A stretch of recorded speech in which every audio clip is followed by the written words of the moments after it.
Queridos irmãos e irmãs, estamos neste domingo, que é o último domingo do mês de janeiro de 2025.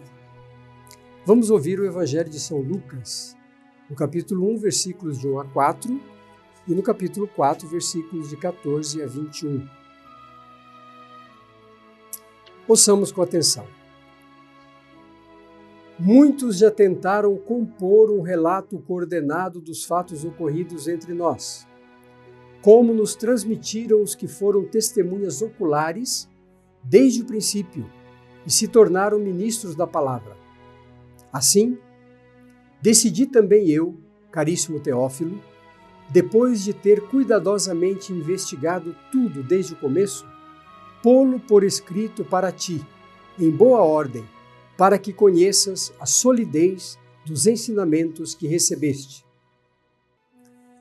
Pela força do Espírito, Jesus voltou para a Galileia, e sua fama se espalhou por toda a região. Ele ensinava em suas sinagogas e era elogiado por todos. Foi então a Nazaré, onde fora criado, conforme seu costume, no dia de sábado. Foi à sinagoga e levantou-se para fazer a leitura. Deram-lhe o livro do profeta Isaías.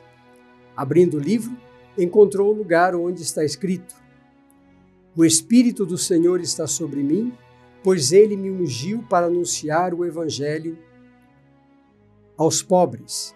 Enviou-me para proclamar a liberdade aos presos e aos cegos a visão, para pôr em liberdade os oprimidos e proclamar um ano do agrado do Senhor. Depois fechou o livro, entregou-o ao ajudante e sentou-se. Os olhos de todos na sinagoga estavam fixos nele. Então começou a dizer-lhes: Hoje cumpriu-se esta palavra da Escritura que acabais de ouvir. Queridos irmãos e irmãs, duas coisas importantes aparecem nesse texto. Primeiro, nos versículos iniciais, do versículo 1 ao 4. Lucas, o evangelista, está dizendo para um amigo seu, um companheiro na missão, chamado Teófilo: muitos já tentaram compor um relato coordenado dos fatos ocorridos entre nós. Quais são os fatos? A vida de Cristo, a vida pública, as pregações, os milagres, depois a prisão, a condenação, a crucifixão na cruz, a sua sepultura e a sua ressurreição. Estes são os fatos. Muitos tentaram compor, e eu também agora faço isso depois de ter investigado muito, cuidadosamente, desde o começo. Colocou, então, Lucas por escrito todos estes fatos. Para quê? Para que este seu amigo Teófilo tivesse algo com boa ordem, para conhecer com solidez os ensinamentos do Evangelho, os ensinamentos que ele recebeu. Esse é o primeiro ponto importante. Então, o texto bíblico é fruto do trabalho dos apóstolos. Depois de muito investigar, depois de muito pensar, escreveram para deixar por escrito para o tempo eterno, para todos os séculos, deixar esses textos para nós. E eles foram feitos para a nossa fé, para fortalecer a nossa fé.